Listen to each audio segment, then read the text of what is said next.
llegue el resto del... Y vamos a comenzar.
Hola, muy buenas tardes. En honor al tiempo vamos a comenzar en virtud de la puntualidad de todos nosotros.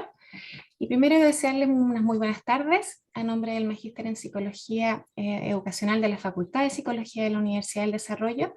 Damos la más cordial bienvenida a todos los asistentes a la Conferencia Internacional de Educación Inclusiva en el Contexto de Diversidad Cultural, puntos de vista de los estudiantes y pistas para la acción en el contexto educativo. Antes de comenzar y presentar a nuestra expositora de hoy, quisiéramos contarles que para poder escuchar la conferencia en español deben presionar el icono de mundo que aparece en la barra inferior de su Zoom y seleccionar el ítem español. También contarles que las preguntas o inquietudes que puedan tener respecto al tema abordado el día de hoy, las responderemos al finalizar la conferencia y pueden hacerla a través del botón que aparece también en la barra inferior del Zoom de preguntas y respuestas. El chat en este caso no funciona para realizar preguntas y respuestas. También contarles que esta conferencia va a ser grabada y que la van a poder visualizar dentro de los próximos días a través de nuestra página web psicología.udd.cl. Dicho esto, a continuación tengo el placer de presentarles a nuestra expositora del día de hoy, Marie-Odile Marinan. Ella es PhD en Sociología y profesora titular de la Facultad de Ciencias de la Educación de la Universidad de Montreal, Canadá. Muy bienvenida, Marie. La conferencia es toda tuya. Merci beaucoup, Cécilia. Je voudrais remercier tous les organisateurs de la conférence et en particulier Fabiola Mello qui m'a invité à faire cette conférence. Je remercie aussi les interprètes pour leur travail difficile aujourd'hui de traduire tout ce que je vais dire. Donc, merci beaucoup pour l'invitation. Ça me fait chaud au cœur. Donc, je suis à Montréal, Québec, Canada aujourd'hui. Aujourd'hui, je vais vous raconter mon histoire comme humain, mais aussi mon histoire comme chercheur à travers des thèmes très importants que nous abordons aujourd'hui et les thèmes sensibles aussi que nous abordons aujourd'hui. Donc, merci beaucoup pour l'invitation. Merci d'être présent aujourd'hui. Donc, mon plan un peu aujourd'hui, je vais vous parler d'abord de mon parcours et comment cela a joué sur mon enseignement, l'influence notamment de Paulo Freire, que Paulo Freire a eu sur ma recherche, sur mon enseignement, sur mon identité aussi comme professeur d'université. Je vais vous dire comment ça a influencé mon ancrage théorique pour aborder la recherche notamment et aussi mon enseignement. Donc, le cadre de l'éducation inclusive et des approches critiques que j'adopte. Donc, je vais vous parler de ça. Évidemment, je vais vous parler du contexte québécois pour que vous puissiez peut-être bien comprendre dans quel contexte s'inscrit mes recherches. Donc, le contexte du Québec, de l'immigration au Québec et au Canada, notamment des parcours éducatifs des jeunes issus de l'immigration au Québec.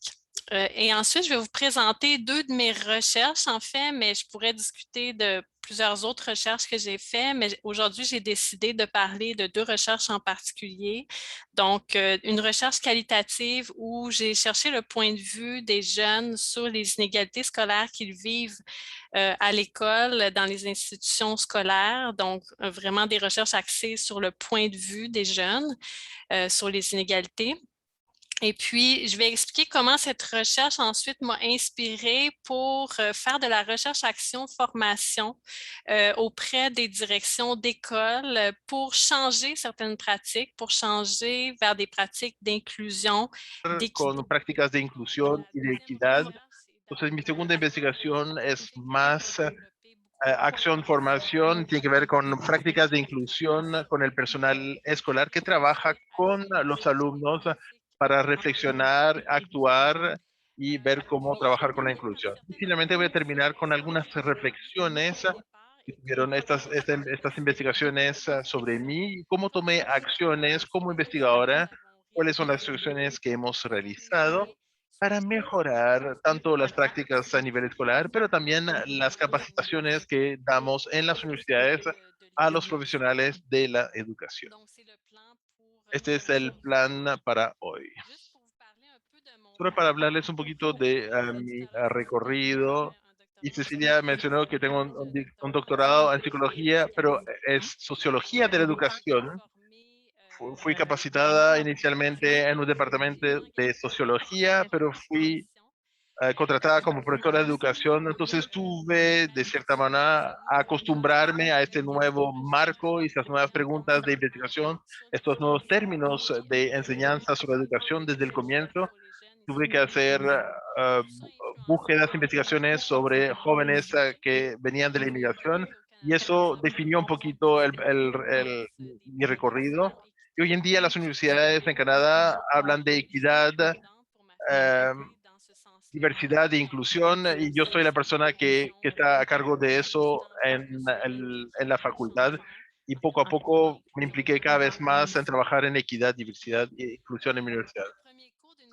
Pues el primer curso de universidad que di fue un seminario sobre la pedagogía crítica, de la cual Freire fue un poquito la base de mi enseñanza y tuvo una gran influencia después en las clases que yo daba tanto en las escuelas y sociedad. Yo utilicé el pensamiento de Freire para formar los profesores y para sensibilizarles a las injusticias.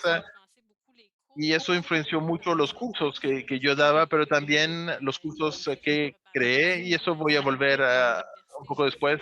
En mi universidad intenté hacer cambios sobre las clases que se enseñaban sobre estos temas para hacerlas obligatorias para los formadores. Freire tuvo una influencia muy importante en mi enseñanza, pero también en la manera, en mi marco teórico, si queremos decirle, o mi anclaje teórico, que se incluye en una perspectiva crítica. Entonces, no sé si esos enfoques son muy desarrollados, quizás aún más. Nosotros en Quebec, esos enfoques críticos son más recientes y fueron difíciles de implementar en el marco de la investigación, pero ya se usan mucho hoy en día. Y el marco de Freire busca interrogar el funcionamiento del sistema educativo a través de la voz de los jóvenes que son los que son sometidos a estas injusticias. Trabajamos en la identidad, el éxito educativo, y a los jóvenes que están en los colegios y a través de discursos ver cómo estos cambios sociales de desigualdades pueden cambiarse, cómo pueden cambiarse las prácticas. Pues me inspiré también mucho en la teoría crítica de la raza donde se denuncia las injusticias y se busca una democracia y justicia social. Entonces es una postura, la perspectiva crítica es una postura muy comprometida del investigador que busca comprometerse y trabajar. Entonces no es un enfoque neutro para nada y se basa sobre la palabra de los actores para sacar inspiración y para cambiar los acentos después o las acciones después. Entonces, no sé si en Chile eso está muy desarrollado, pero obviamente me inspiré mucho de la educación inclusiva que en sus comienzos tenía que ver con la adaptación escolar, pero que hoy en día, por lo menos en Quebec, es mucho más amplia para tomar todo tipo de exclusión social. Entonces, cómo a través de una educación inclusiva podemos evitar la exclusión social, pero sobre la base de múltiples marcadores como la raza, clase social, pertenencia étnica, religión, género y aptitudes. Y está basado con el eje del derecho de la persona a una sociedad más justa y una educación más amplia. Y eso me inspiró mucho y también el enfoque interseccional donde se toma en cuenta que una persona puede acumular múltiples marcadores de desigualdades y eso va a afectar única para una persona que va a acumular, por ejemplo, marcadores de desigualdades. Entonces, quiero que los medios escolares también tomen en cuenta de que sus alumnos pueden acumular múltiples desigualdades que deben tomar en cuenta en sus acciones escolares. La educación inclusiva es un marco que habla que la equidad toca a todos los alumnos, hay que tomar en cuenta las necesidades de los alumnos y hay que adaptarse y luchar contra las desigualdades, pero también es un enfoque donde la cultura escolar, en la cultura escolar, nadie va a ser estigmatizado, entonces la multiplicidad va a ser vista como una riqueza.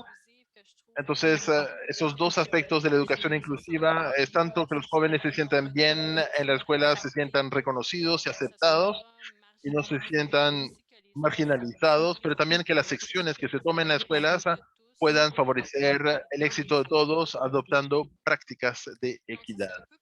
Entonces, eso es para mi enfoque teórico, si queremos decirlo, pero antes de presentarle las investigaciones que hice y que influenciaron mi enseñanza, porque las investigaciones que hice incluyen muchos resultados que tengo y que comparto con mis alumnos para lo que enseño con los directores de escuelas. Entonces, antes de presentarle los resultados, voy a hablarle del contexto de Quebec para que se ubiquen y puedan entender mejor cómo mis investigaciones se encuentran. Entonces, para el contexto de Quebec, creo que es importante que debería mencionar aquí es que los quebecuas son francófonos, constituyen una mayoría que es frágil, porque en los años 60, 1960, 1970, los francófonos de Quebec pasaron a ser un grupo mayoritario que tomó un poco de poder en relación a los anglófonos de Canadá y los anglófonos que vivían en el territorio de Quebec. Esa toma de poder es bastante reciente en la historia, entonces hay todavía un sentido de fragilidad en ese grupo francófono mayoritario que va a tener un rol en las interacciones de las escuelas. Entonces hay un deseo de inclusión en Quebec, pero al mismo tiempo hay un deseo de preservar el proyecto colectivo de la mayoría, pero sobre todo de proteger el francés y que el francés sea el idioma principal de uso en la sociedad. Entonces hay una parte de anglicización. Entonces hay un sistema de inseguridad que busca tener interacciones con los jóvenes que vienen de la inmigración. Y está esa dicotomía en los políticos donde vamos a realizar mucho, vamos a tener políticas interculturales, vamos a apoyar esas educación intercultural e inclusiva, pero está el deseo de todos que todo se haga en francés y también se reclaman ciertos valores colectivos del grupo mayoritario, por ejemplo, la igualdad hombre-mujer, que es más reciente. También se busca la laicidad del Estado.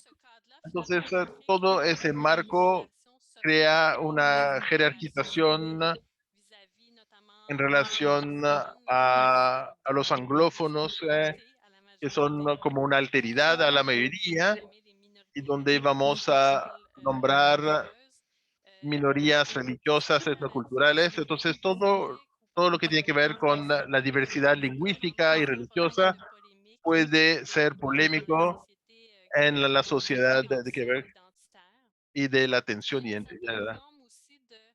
Y también hay una cierta tipo de racismo lingüístico, y todo lo que es extranjero al proyecto de identidad nacional va a ser visto un poquito como una amenaza a fin de cuentas.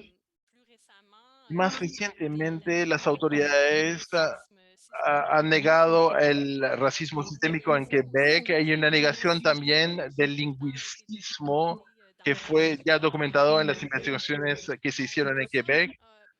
Entonces, todo eso es un marco de las interacciones de los jóvenes. Viven en las escuelas, en las escuelas, y también hemos visto la emergencia de discursos minoritarios, pero populistas y racistas, o muy extremas o radicales, para no incluir lo que es diferente de la identidad nacional. Entonces, eso enmarca un poquito lo que está ocurriendo en las escuelas, y es bastante importante mencionarle al comienzo de esta conferencia. Juste pour vous situer aussi, est-ce qu'on peut traduire? Solo para contextualizarlos. Il y a quelqu'un qui m'a parlé. Est-ce qu'on me traduit la question? Je continue.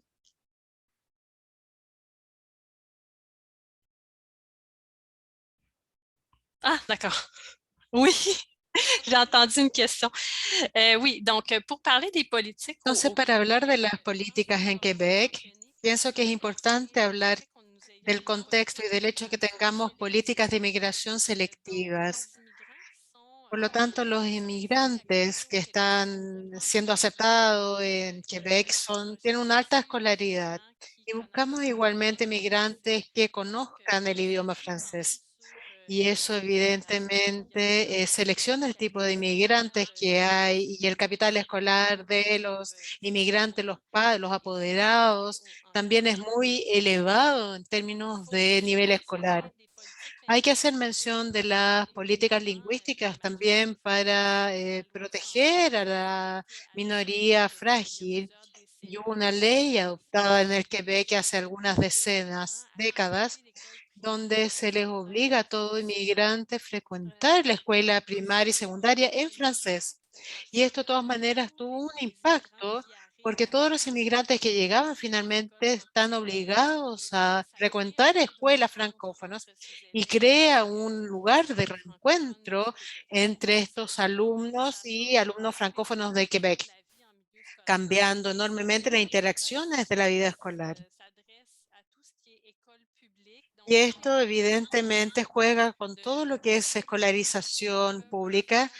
Quienes quieran ir a pagar una escuela privada lo pueden hacer, evidentemente, pero podría decir que la mayoría de quienes llegan envían a sus colegios al sistema público francófono, tanto primaria como secundaria. La ley 101, sin embargo, no se aplica a la secundaria. Eso significa que todo lo que ocurre luego de la escuela secundaria permite una libre elección con respecto a estudios francófonos o anglófonos. En lo que es el sistema educativo del sistema inmigrante en el Quebec, es seguro que hay un retrato bastante positivo de manera general, con políticas de migración selectiva, que puede explicarse también por políticas que tenemos con respecto a educación intercultural, donde se valoriza la igualdad de oportunidades, sobre todo con los inmigrantes, con políticas de educación inclusiva, que puede explicar el éxito educativo, que de todas maneras es de bastante alcance y de bastante éxito para toda la población. Pero no obstante, siguen habiendo bastante riesgo para algunos grupos que tienen menos raíces en esta escolaridad.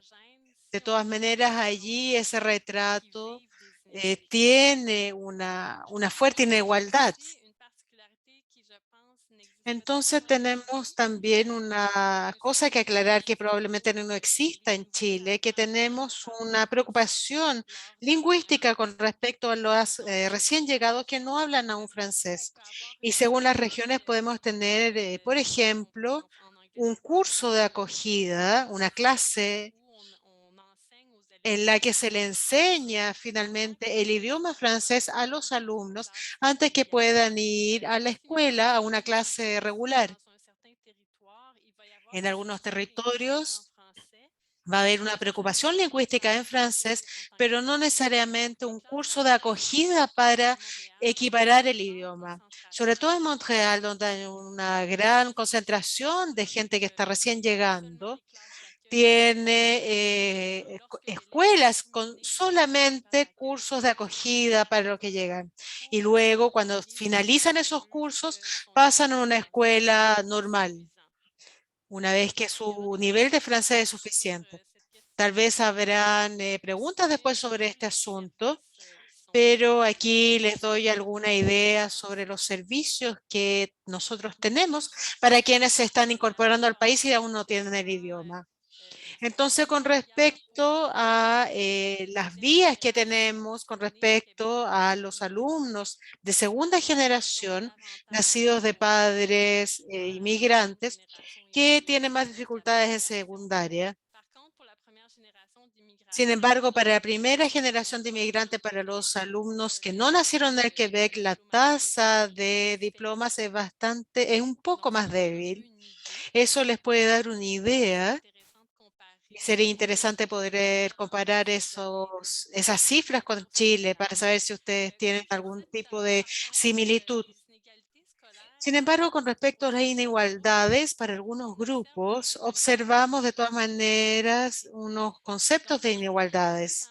En algunos grupos, por ejemplo, están los que provienen de Haití o de América Latina, que tienen niveles de diplomas y de formación un poco inferiores en secundaria. Y también encontramos una sobrerepresentación en adaptación escolar, sobre todo en clases especializadas. Van a frecuentar un poco menos también las escuelas privadas. Y en las escuelas privadas frecuentemente encontramos los cursos superiores de diplomas de excelencia y por lo tanto van a tener una subrepresentación en este tipo de escuelas privadas. Vamos a encontrar que esos grupos también tienen una baja representación en quienes asisten a la universidad, pero van a asistir más con respecto a la formación general de adultos, que es cuando los alumnos de secundaria están casi en una situación de fracaso escolar y terminan su escolaridad en una formación adulta. Eso puede evidentemente también ser una trayectoria algo particular porque les permite con alguna dificultad luego proseguir sus estudios en secundaria y universitarios.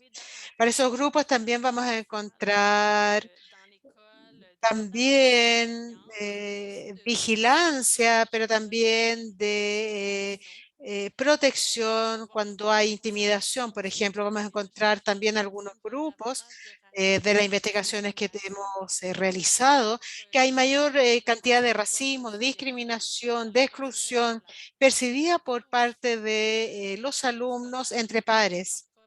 El sistema escolar en Quebec, de todas maneras, entre los docentes y dirección de escuela hay generalmente una subrepresentación en esas escuelas. Vemos aquí que hay grupos que se distinguen según el lugar de origen, que tienen menos fracaso o mayor fracaso en la escolaridad. Vemos que el mayor riesgo está en los primeros 3 renglones. Esto nos permite también ver que estos mismos grupos van a estar subrepresentados con respecto a la población normal. Entonces, vemos también que hay alumnos en educación especializada que no logran ir a un curso regular para seguir las clases habituales de los otros alumnos. Entonces hay una discriminación sistémica también para los inmigrantes que llegan a la adolescencia, por lo tanto bastante más tarde, luego de los 16 años, y que por falta de apoyo secundario van a ser destinados en la formación adulta en general, pero están allí sobre todo para, no por dejarlos ahí en forma permanente, pero también por un tema de idioma, de nivel de idioma. Y si no tiene una buena comprensión del idioma francés, va a ser muy difícil también evaluar su nivel en categorías otras que el idioma. Entonces, va a haber un sistema que probablemente va a impedirle, dificultarles que accedan a la universidad más tarde. En el Quebec, cuando los alumnos terminan la secundaria, no van directamente a la universidad, van primero al CEGEP, que es una institución postsecundaria, y enseguida a la universidad. Entonces, el hecho de pasar a esta formación general adulta va a ser en suerte que pueda impedirles continuar sucesivamente sus estudios en la universidad. Los mismos grupos finalmente van a tener un acceso menor a la universidad. Para todos los inmigrantes en general, vamos a ver que hay un acceso a los estudios superiores que realmente es más elevada que el resto de la población. Con respecto a la inmigración, aspiración es bastante más elevada para proseguir sus estudios a nivel universitario. Pero eso no significa que sus niveles de aspiración va a condecirse con el nivel de ingreso y egreso. Va a haber una perseverancia muy elevada con respecto a ciertos grupos, con respecto a asiáticos, europeos, y también perseverancia, acceso a la universidad que va a ser más débil para quienes provengan del Caribe, América Central y del Sur. Entonces, en tanto que investigadora, quisiera comprender esas diferencias entre los distintos grupos y es por eso que hemos llevado una investigación cualitativa con respecto a estos jóvenes, de manera a tener su punto de vista con respecto a la escuela y lo que viven como experiencia allí. Entonces tenemos bastantes pistas de explicación con respecto a las desigualdades luego de la secundaria, al menos a nivel inicial. Hay una socialización de establecimientos públicos con contextos desfavorecidos, interiorización de experiencias parentales que también puedan ser negativos, porque muchos de ellos provienen de padres inmigrantes que viven una forma de descalificación profesional con cesantía, falta de empleo en general, y esos jóvenes entonces perciben experiencias negativas en sus padres que podría explicar un recorrido escolar más dificultoso. Y también hemos visto que estos jóvenes faltan de información con respecto a opciones de orientación, pudiendo también hacer que eso favorezca la frecuentación de un medio desfavorecido con distintas formas de orientación que evidentemente son desfavorables. Y hay falta de informaciones sobre estas alternativas en general de orientación que encontramos en todas partes con respecto al punto de vista que perciben estos jóvenes.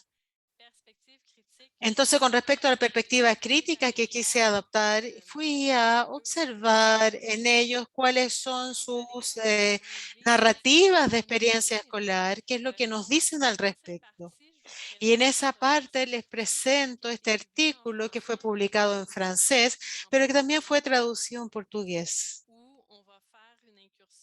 donde vamos a realizar una incursión con respecto a la experiencia de estos jóvenes con algunos extractos de las conversaciones que les voy a presentar. Previamente les voy a presentar también lo que pasa con la inmigración en Quebec y Canadá, diciendo que hay aspectos que marcan más con respecto al origen y vamos a inclinarnos justamente con respecto al recorrido escolar, el hecho de que tengan un anclaje social como el capital social, la clase social, el capital escolar y la realidad de los padres en este recorrido.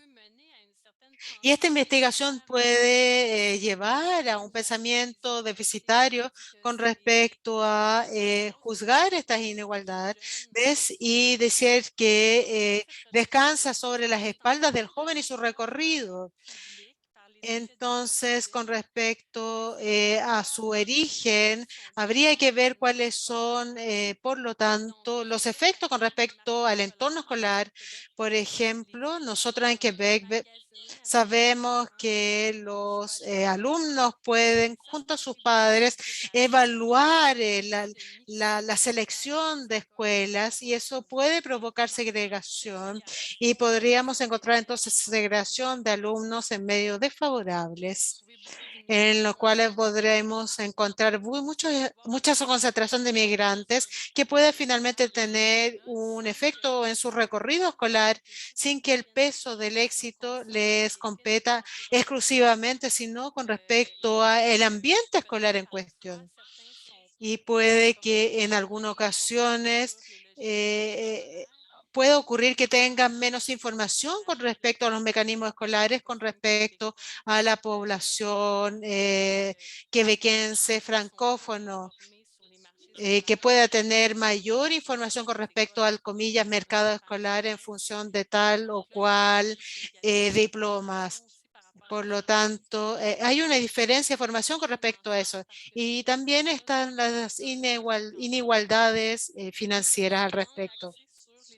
Y también el acceso a las prácticas escolares que hemos tratado de documentar en esta investigación y poder saber si perciben una inigualdad con respecto al trato y con respecto a la representación, los prejuicios, los discursos y también las evaluaciones y los consejos que se les da con respecto a la elección dentro de las orientaciones posibles. Y esos últimos 2 años, el efecto de la acción escolar y del entorno escolar permitió que decidiéramos inclinarnos a esta investigación de forma a ir más allá del efecto de sus orígenes, que fue muy desarrollado en las investigaciones precedentes con respecto al éxito y de estas vías escolares. Entonces, como mencioné, queremos ir más allá de los recorridos educativos, más allá de un ángulo culturalista, donde, entre comillas, explicamos a través de la cultura los éxitos o fracasos escolares. Quisimos ir más allá de eso con estudios que individualizan las desigualdades escolares, para también que las personas se responsabilicen para cambiar las prácticas y no pueden decirse que el alumno no, no, no logra un éxito porque sus padres son así o así. Realmente enfocarnos en el cambio de las prácticas escolares y una perspectiva que toma en cuenta que los sistemas educativos pueden reproducir desigualdades entre el grupo mayoritario y minoritario, quizás a veces inconscientemente, y una perspectiva donde quisimos poner también la importancia del ambiente escolar, el mercado escolar y la acción escolar y las prácticas institucionales, y donde tuvimos también subrayar la voz de los jóvenes que son a menudo excluidos de los discursos dominantes, predominantes, donde solo se escucha la voz de la mayoría. Esta cita me inspiró muchísimo. Es de Leger, aquí la tiene en español, donde decimos que la principal fuente de diferencia del éxito escolar está quizás para buscarse en las prácticas de orientación y evaluación, en los prejuicios y los modelos sociales dominantes que desvalorizan algunas y valorizan otras, por lo tanto, del lado de los maestros y de los estudios escolares, y no solo del lado de los estudiantes. Es esta cita que inspiró también ese ángulo de enfoque de esta investigación. Hemos funcionado también mucho con una metodología de relatos de vida y entonces nos hicimos la pregunta de cuáles son los efectos y cómo lo resienten a los alumnos de padres inmigrantes, y quisimos ver estudiantes que provenían de la inmigración que frecuentaban una institución educativa postsecundaria, el CIDEP, en Montreal. Al comienzo, el estudio fue mucho más amplio. Teníamos jóvenes que habían llegado muy jóvenes en Quebec y habían nacido de padres inmigrantes, pero habían hecho su primaria y secundaria en Montreal. Teníamos una investigación con 70 participantes, pero para este artículo quisimos elegir los jóvenes que tienen un recorrido mucho más atípico, más difícil. Entonces, los que habían nacido de padres del Caribe o de América Latina. Y en este artículo se buscó ver cuáles son los relatos de esos jóvenes, porque habíamos visto que de manera eh, explícita de que su recorrido era diferente de los otros grupos que venían de la inmigración, y queríamos entonces entender esta vía y proseguir en esa vía. Entonces, cuando intentamos analizar los datos, fuimos a los efectos relacionados con el ambiente escolar, y muchos mencionaron los efectos de haber frecuentado un ambiente escolar desfavorable en un barrio desfavorecido.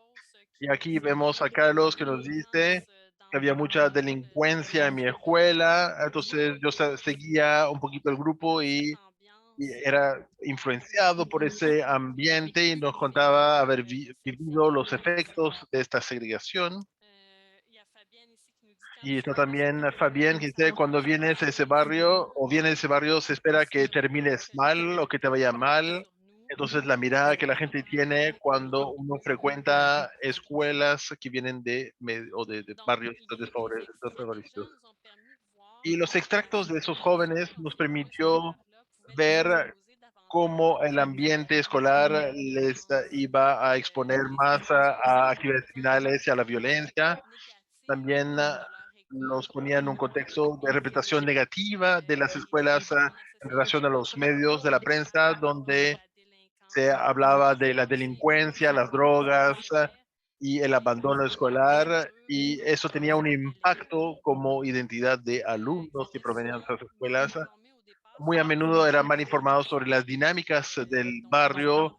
Entonces, cuando sus padres llegaban, no eran informados de la influencia de la elección de un barrio, y eso afectaba también la trayectoria de la migración de esas familias. Pero para ciertas familias sentían que no podían frecuentar estas escuelas porque no tenían la capacidad financiera, por ejemplo, para pagar una escuela privada. Entonces, estos jóvenes digamos, son los que fueron persistentes porque se encontraban en una institución postsecundaria, pero nos contaban que muchos de sus amigos tuvieron recorridos que iban más bien hacia la delincuencia, el abandono escolar, y que en algún momento esa experiencia escolar los desmotivó y tuvieron aspiraciones más bajas, se percibían menos como un alumno con éxito y que tenía una posibilidad de abandono e interrupción escolar. Entonces observaban también que eso tuvo un impacto en sus propios recorridos, pero también sobre el recorrido de sus amigos que vieron después de eso. También nos contaron los efectos de la acción escolar, que son, o cómo son percibidas por ellos. Son percibidos que tenían menos acceso, un acceso desigual a la información que era estratégica en términos de orientación o de recorrido. Entonces, es muy interesante. No es muy informado del funcionamiento del sistema educativo. Eso también era desfavorable para ellos. Luego sintieron también una cierta indiferencia de parte del personal en las escuelas. Entonces, cuando viven discriminación, sentían que el personal no estaba ahí para protegerlos.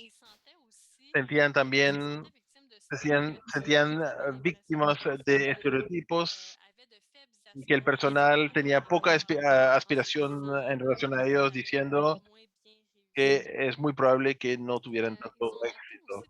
También sintieron con el problemas de clase, estos fueron incluidos en educación especializada por error, y eso voy a volver sobre ese punto después. Y eso tuvo un impacto muy importante para atrasar quizás su recorrido escolar. Y una última cosa que mencionó también es un sentimiento de exclusión en relación a la mayoría frágil en Quebec. Entonces sentían que hay una frontera entre ellos como inmigrantes y los francófonos quebecuas se sienten menos incluidos, y por lo tanto, a través de la interacción del personal, que siempre son extranjeros, si queremos, en la escuela, aunque para la mayoría de estos jóvenes son nacidos en Quebec. Entonces estamos sorprendidos de este resultado. Entonces voy a hablar un poquito de esos 4 resultados en relación a la percepción de la acción escolar, para mostrarles algunos relatos de estos jóvenes. Cuando hablamos de acceso desigual a la información, tenemos a Alejandro que nos contaba que después de las vacaciones, en invierno tenemos vacaciones, en enero no sabían que debían volver a la escuela. Entonces contaban, su madre trabajaba y la escuela llamaba a su casa, pero su madre y él no sabían que después de las vacaciones de invierno, fin de año, tenía que volver a la escuela. Entonces veían una falta de información. Estaba Fabián también que contaba, si hubiese sabido que tenía que hacer matemáticas fuertes en secundaria para no perder accesos en el futuro, me gustaría haber sido más informado sobre las consecuencias de mis elecciones, porque después te das cuenta muy tarde y hay opciones de orientación que ya no puedes tomar si no habías reforzado las matemáticas en algún momento en tu recorrido. Estos son ejemplos, pero que muestra que hay una falta de información sobre el funcionamiento y las consecuencias de las elecciones que se toman en las escuelas. Entonces, hay también una falta de apoyo que nos dimos cuenta en los jóvenes, falta de apoyo institucional para ayudar a los jóvenes y los padres inmigrantes a descodificar el funcionamiento del sistema educativo, y eso prolonga la cantidad de años escolares. Y a menudo tienen que inscribirse en programas de transición que prolongan la duración de sus estudios universitarios. Entonces, para los que no sabían de los recorridos después de secundaria, tienen que hacer un programa de acogida en el CGE, en el postsecundaria, y eso atrasa todo su recorrido. Y a veces estos estudiantes tienen que cambiar de múltiples programas para lograr lo que buscan, y todo eso va poniendo trabas en el recorrido de estos estudiantes y puede llevar que una interrupción de estudio o hasta abandono del estudio. Y si miramos las bajas aspiraciones que ellos sintieron, los estereotipos, a menudo tenían la impresión de que los consejeros de orientación no piensan de que ellos puedan seguir con estudios universitarios, y los consejeros a menudo, el resultado de esas conversaciones con los consejeros son insuficientes, y les dicen, tú nunca vas a alcanzar tu sueño del trabajo que buscas, y para ellos es algo desalentador, obviamente. Aquí tenemos extractos en relación a eso. Vimos también sentimientos de prejuicios, o cuando tienen buenas notas, nos sorprendemos. Ah, tú tuviste una buena nota, qué sorprendente. Y para ellos pasa a ser microagresiones donde les recordamos siempre que son diferentes y siempre tenemos la impresión de que ellos no deberían estar en un recorrido de éxito. Es la indiferencia institucional que ellos sienten en relación a la intimidación o la discriminación. No sienten que el personal actúa para denunciar y ayudarles frente a estas situaciones y sienten que el personal tiene esperanzas mucho más bajas en relación a ellos y a ellos afecta sobre su identidad como alumno y pueden tener una imagen personal donde se sienten con buen rendimiento, pero son afectados luego por la imagen que los demás proyectan sobre ellos del personal escolar, por ejemplo, y eso afecta sobre su desmotivación escolar o sobre su identidad como estudiante. En relación a los efectos de clasificación e identificación, aquí tenemos a Alejandro, que no sabe que está en sexto año de primaria, él piensa que ya está en secundaria, pero se le informa mucho más tarde que el año que acaba de pasar es el sexto año. Entonces a veces tenemos alumnos que vuelven a hacer un mismo año o que son ubicados en institución especializada, pero no saben que están en una clase especializada de adaptación. Entonces sus propios padres no saben, siguen un programa regular, pero están inscritos en clases especiales. Y eso es algo que fue muy sorprendente en nuestra investigación. Y hubieron algunos casos donde Emmanuel, por ejemplo, que está aprendiendo francés, se le categoriza como autista y parte de su recorrido, él no puede acceder a clases regulares, pero el análisis de su vida de migrante, él está ahí como refugiado, su madre tiene que hacer varios empleos, no habla francés y el personal interpreta que él es un poco autista. Entonces, en nuestras entrevistas vimos ubicaciones que eran inadecuadas para los alumnos y eso afecta entonces su recorrido. Aquí Emmanuel es muy perseverante porque cuando se le pregunta, él ya estaba en el CEGEP, pero vemos que tuvo un impacto sobre su recorrido y fue muy difícil para él de probar a los otros de quién era autista y salir de las clases especializadas. Donc, tous ces processus qui sont non volontaires par le personnel scolaire, qui sont y con la inconsciencia del personal escolar, va a tener un efecto en el recorrido de los alumnos y es como si toda conducta que es un poco diferente de la norma escolar va a llevar tal vez a categorizaciones, a tipos de clasificaciones escolares que no son necesariamente apropiadas ni en beneficio de los alumnos para que puedan tener éxito escolar finalmente. Entonces existe esta posibilidad en el fondo de ponerle atajo, de obstaculizar este sueño de los niños con respecto a su éxito escolar.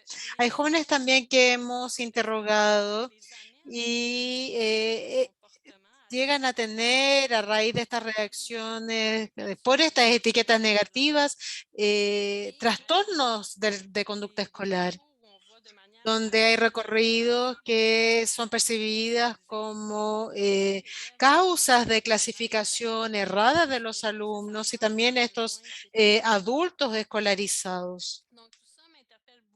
Todo esto me recuerda mucho en tanto que investigadora, observar cómo podemos desarrollar prácticas mayormente inclusivas y equitativas para estos alumnos. Hemos visto también que estos alumnos se sentían excluidos de la identidad del grupo mayoritario y que por lo tanto sentían una frontera entre el nosotros y el ellos. Entonces tenían la impresión de ser extranjero, incluso si la mayoría han nacido en Montreal y en Quebec. por toda forma de interacción desde sus pares con lo personal escolar, y vemos notablemente que reciente que hay en el currículum esta frontera a través de las clases de historias, en que siente que las olas de emigración no son representadas en las clases de la historia nacional, y hay también lugares donde se le impide a los jóvenes hablar su idioma maternal y también se les obliga, por lo tanto, a hablar francés, incluso con castigo al respecto. Y sabemos que esas prácticas coercitivas son nocivas para el aprendizaje y el desarrollo de estas prácticas de aceptación de la diversidad es algo que se ve desfavorecido en ese aspecto en Quebec. Y todo esto desde un sentimiento de no ser quebequense, de no pertenencia, y diciendo algo que yo también había constatado en otras investigaciones junto con otros investigadores. Estos resultados han permitido poner entonces en relieve la voz de estos jóvenes con prácticas segregativas, o al menos que son percibidas como tal, y desiguales de la parte de los escolares. Vemos también a través de estas narrativas que hay una cierta desconocimiento con respecto al funcionamiento y la importancia de algunas elecciones que se pueden realizar en el recorrido escolar, pero también revela las relaciones de poder entre los grupos mayoritarios y minoritarios y cómo se puede a través del colegio reproducir justamente esas desigualdades. Sobre todo si hablamos de educación inclusivas, eh, implica interrogarse cómo evitar que se reproduzcan estas relaciones de poder y desigualdad en el colegio justamente. ¿Cómo podemos trabajar para evitar estos procesos de exclusión, de prácticas que nos van a llevar a la segregación? Sobre ese aspecto, hemos obtenido pistas donde vemos que el personal escolar debe tomar conciencia de cierta forma de discriminación sistémica, que no necesariamente es voluntario de la parte del sistema escolar, pero que pueden ocurrir de todas maneras sin que se den cuenta finalmente. Y que los alumnos pueden vivir también de la parte de algunos docentes una discriminación intersectorial ligada, por ejemplo, al color de la piel, al idioma, a la identidad de género, etcétera. De sensibilidad del personal o con microagresiones que los jóvenes pueden resentir a nivel cotidiano, de donde les preguntamos, ¿de dónde vienes? Yo nací aquí, pero no, ¿de dónde vienes? Debes venir de otra parte, incluso si naciste de acá, por ejemplo. Entonces, llamar la atención al personal escolar sobre ese tipo de agresión para que puedan tomar conciencia también de los filtros a veces de la descomprensión intercultural que puede tener lugar en la interacción escolar. Para los docentes, por ejemplo, cómo entrar en un proceso de descentralización para tomar conciencia que se tienen valores, identidades que provienen justamente a jugar sobre nuestra manera de enseñar y reaccionar con los alumnos. Otra trampa también a evitar es desesencializar las proveniencias, por ejemplo, decir, tú vienes de tal o cual país y todos los alumnos que vienen de tal país están, por lo tanto, actuando de esta manera. Y entonces tomar realmente en cuenta el recorrido único de cada alumno, cuál es su recorrido migratorio para cada alumno, cómo puedo ayudar a partir de este conocimiento, cómo puedo ayudarlo realmente sin esencializar grupos, categorizándolos sobre algunas diferencias. Otro elemento también sería con respecto al personal escolar, es que aprender un segundo idioma demora 7 años. Entonces hay que evitar que un segundo idioma es una dificultad escolar. No es una dificultad escolar, A nivel personal, es más importante entender que el aprendizaje de un idioma es lento y que por lo tanto hay que restablecer la diferencia entre la dificultad escolar y la dificultad de otro idioma, que no es una dificultad escolar finalmente.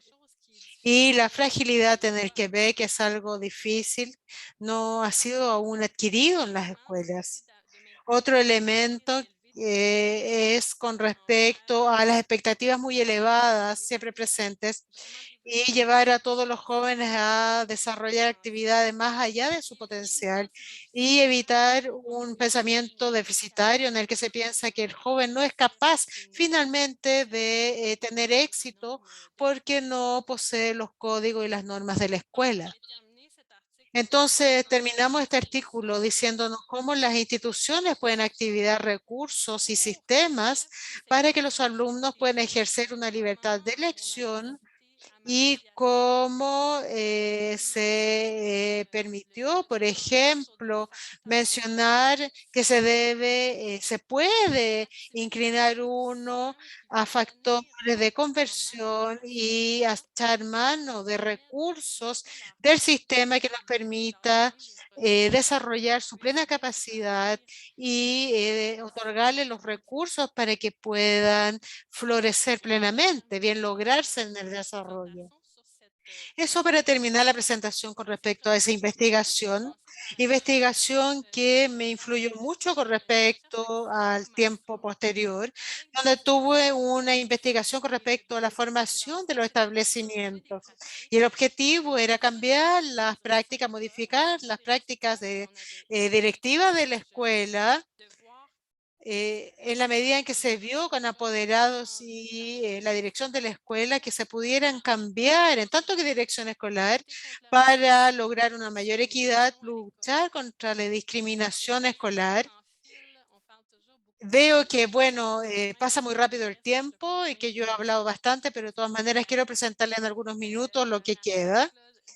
Tengo aquí entonces un artículo que hablaba de esta investigación que mostraba claramente que se desarrolló una competencia para las direcciones de escuela que podría también aplicarse a los docentes de alguna manera, ¿no?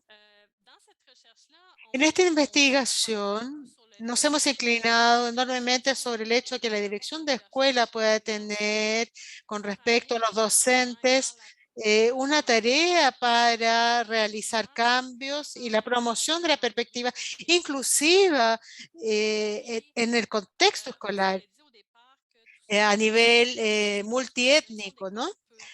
La dirección de la escuela puede desarrollar una conciencia clínica y también prácticas vinculadas a esta conciencia crítica para sostener y apoyar un medio ambiente plural. Con el desarrollo de esta conciencia también el desarrollo y la mantención de la colaboración entre la escuela y las familias y la comunidad. Y en lo que respecta a la dirección escolar, me di cuenta que allí había no necesariamente unas clases obligatorias con respecto al liderazgo directivo en relación a la gestión del contexto multiétnico de los distintos países.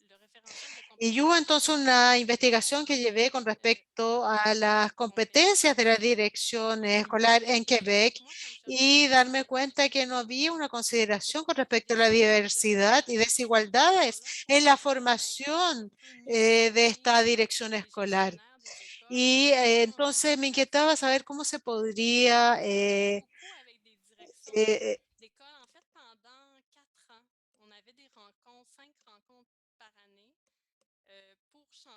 habían 5 encuentros A cambiar. escolares por año para establecer las críticas, para ver la co-construcción que pudiésemos tener y discutimos mucho con respecto al liderazgo, intentando diferenciar el que proviene del multicultural y pluricultural.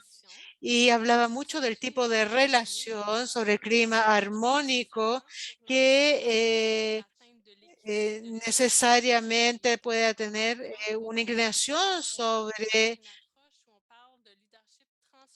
y hablamos entonces del leadership que recoge toda la FRERI. Y vemos entonces que hay una equidad social.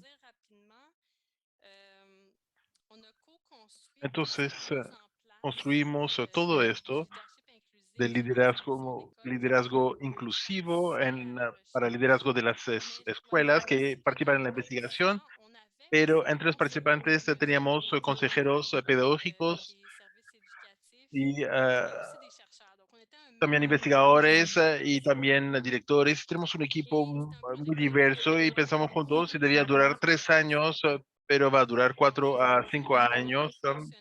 Y entonces para mostrar cómo funcionó, el primer año hablamos muchísimo de los conocimientos sobre la investigación, intercambiamos el punto de vista del investigador y del practicante, y luego en el segundo año se buscó cambios en sus escuelas, entonces ellos se pusieron en marcha con acciones. En el tercer año, la dirección quiso transferir y compartir lo que habían hecho. Entonces, al final del PowerPoint hemos creado un web documentario donde los directores fueron filmados para hablar de sus prácticas de equidad. Entonces, en el tercer año, estas direcciones se sentaron también sobre el desarrollo de competencia en sus centros de servicio escolar para la equidad. Entonces, ellos mismos se emanciparon para tomar el poder y hacer propuestas de competencias de equidad.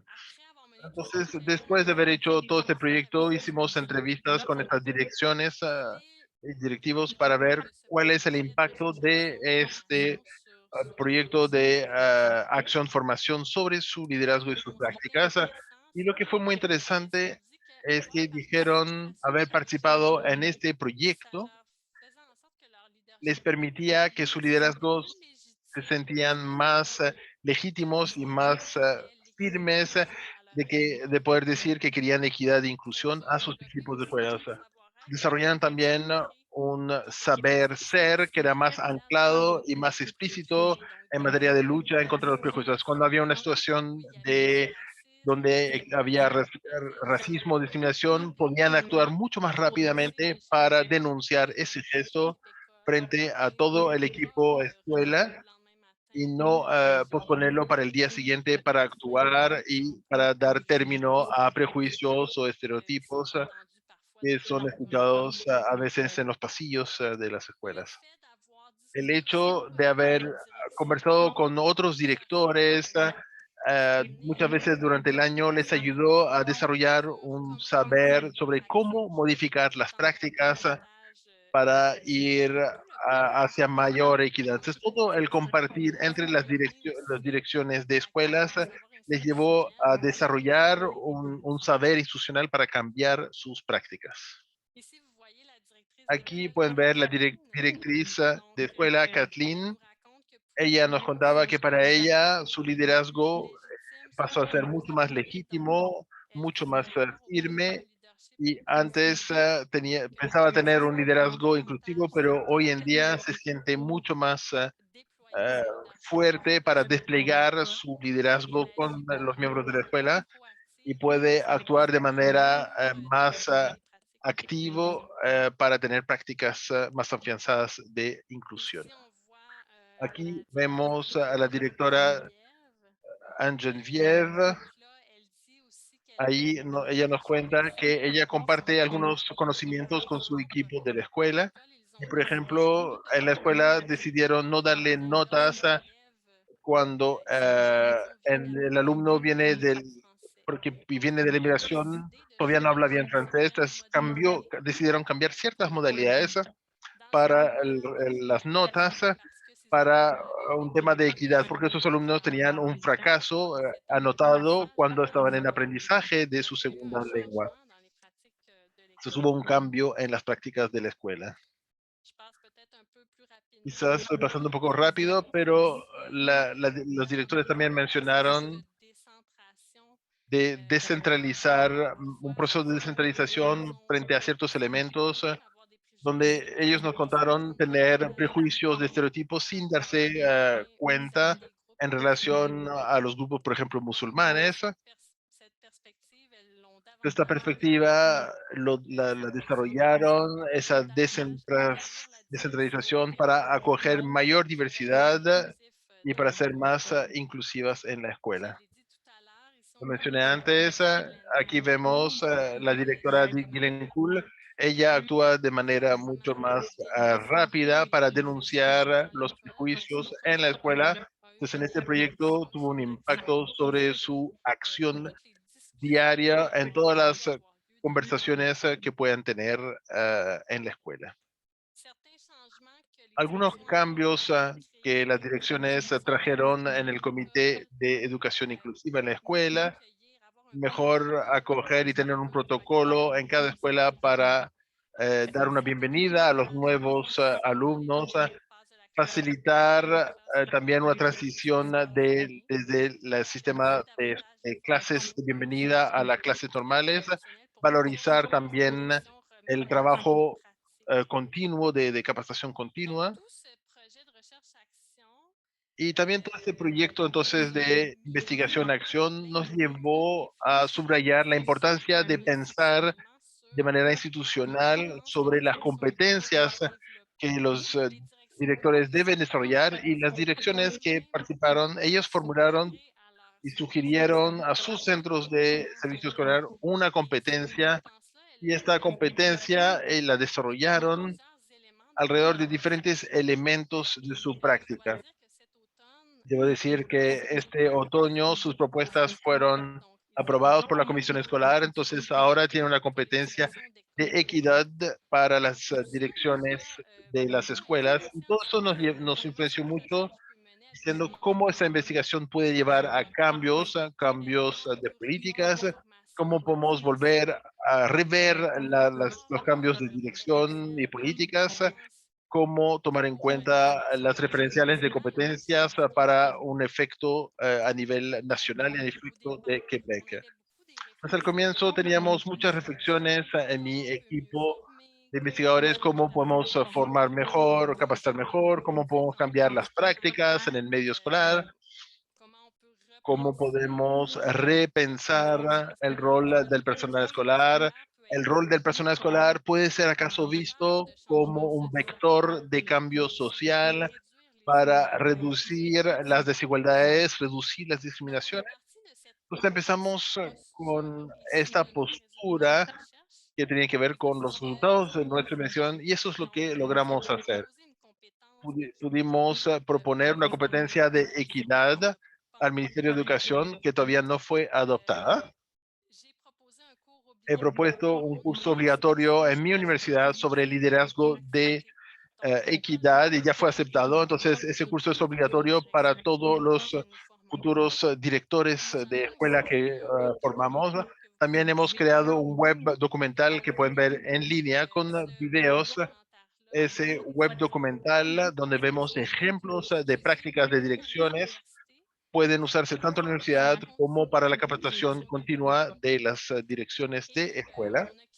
Y también hemos creado una caja de herramientas con muchísimos ejemplos de prácticas de direcciones de escuelas que son accesibles en un reporte, y los directores, las direcciones de escuelas pueden ir, y hemos hecho un día de capacitación y tomamos todos sus ejemplos de prácticas de inclusión para inspirar las otras direcciones para que tengan un repertorio de ideas, de prácticas de inclusión y de equidad. Creo que me quedan unos 10 minutos para hablar. Deben ya estar cansados. Acá es solo para presentar la competencia que hemos creado, pero la hemos creado en colaboración con direcciones de escuela que nos dieron sus puntos de vista y que fueron consultados para crear estas competencias. Esta competencia tiene una visión, la visión de la dirección, su liderazgo de equidad debe guiar los 4 componentes de la competencia que hemos creado.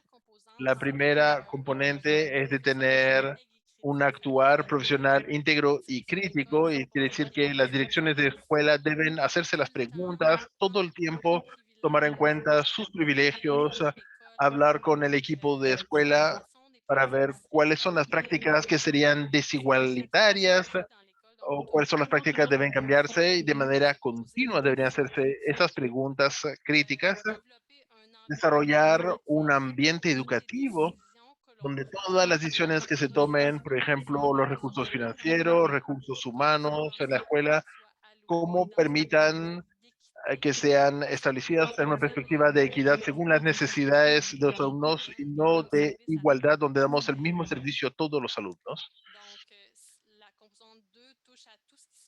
Entonces, el segundo punto tiene que ver con todo lo que tiene que ver con la estructura. La tercera tiene que ver con las prácticas educativas pedagógicas de la escuela, cómo la dirección puede influenciar la pedagogía de los enseñantes, los currículum que van a utilizar para alcanzar mayor equidad e inclusión. Y el cuarto punto tiene que ver desarrollar una cultura escolar donde todos se sientan bienvenidos y donde los grupos que son minoritarios o que reciben problemas de racismo puedan dar sus puntos de vista sobre lo que está ocurriendo en las escuelas.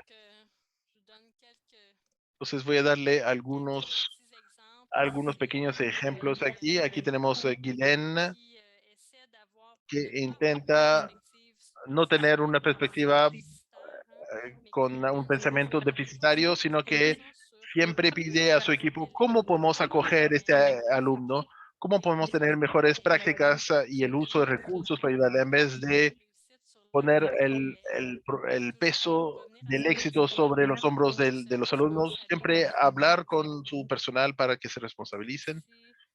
Aquí tenemos un ejemplo también en el código y el proyecto de evaluación de la escuela. Vamos a valorizar formalmente la equidad y la inclusión. Si miramos el liderazgo pedagógico, la dirección siempre recuerda al personal cuando un alumno no sabe algo, no quiere decir que está en dificultad de aprendizaje. Siempre trabajar con su personal a nivel de preconceptos y prejuicios que podemos tener y cómo podemos descentralizar y construir algunas percepciones de normas escolares y adaptarse al alumno que está frente a nosotros. Aquí está la dirección Guirencul, que intenta hacer participar a todos los padres y familiares en la escuela, pero intenta también sensibilizar los enseñantes cuando los padres no vienen a la escuela, porque la participación de los padres en Quebec son muy importantes. No quiere decir que estén interesados, sino que acumulan 3 o 4 trabajos de sensibilizar también a entender la perspectiva de los padres inmigrantes. Entonces quiero terminar diciéndoles que pueden consultar el web documental, pero bueno, está en francés, entonces no sé si conocen el francés.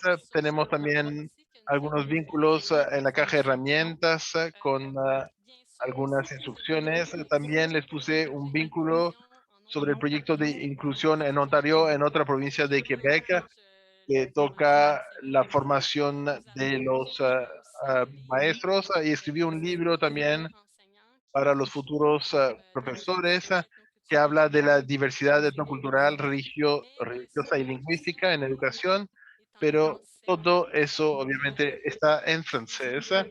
Entonces les puse algunas referencias, pero quizás todavía no fueron traducidas al español.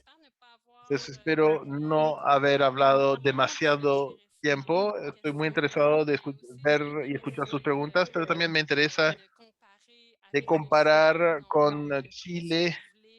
Entonces, si quieren hacer comparaciones y decirme cómo esos resultados se conectan con lo que ocurre en Chile, me interesaría muchísimo escucharles. Muchas gracias.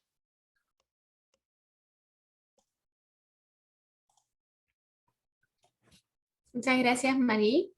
La verdad es que nosotros estamos recién empezando a vivir, no recién, ya hace algunos años, desde 2016 más o menos, que empezó como el boom migratorio, la verdad, de etnias un poco más o de culturas un poco más distintas a las chilenas.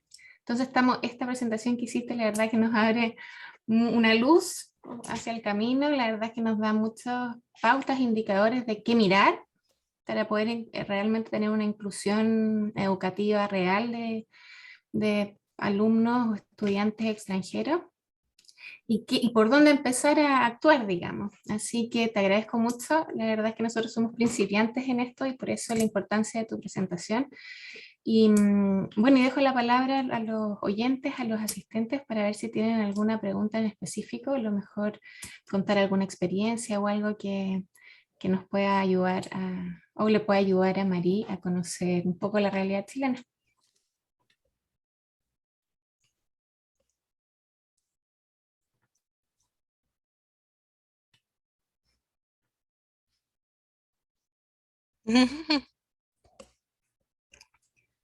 Son todos muy Excellent pour le callados. traducteur. Les recuerdo que en el botón de preguntas y respuestas pueden hacer sus comentarios. No tenemos acceso para ustedes a micrófono, pero sí lo pueden escribir a través de ese botón. Posez vos questions, je vais vous entendre. Hagan sus preguntas, quiero escucharles.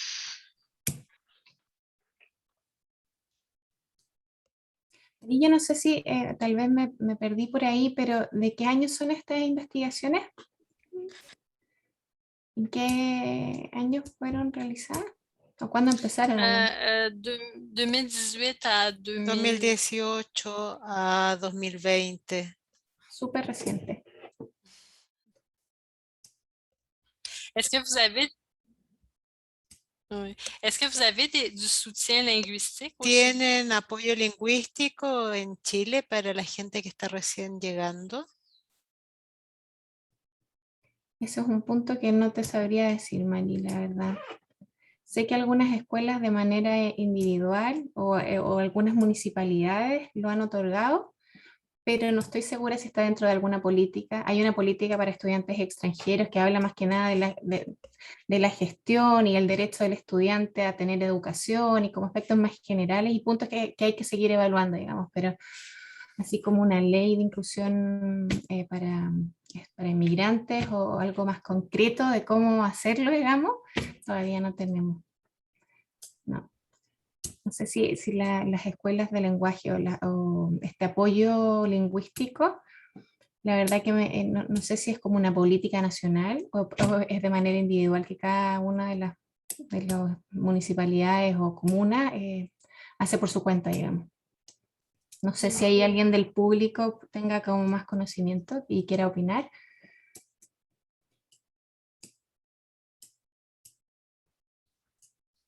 Parece que no, Mari.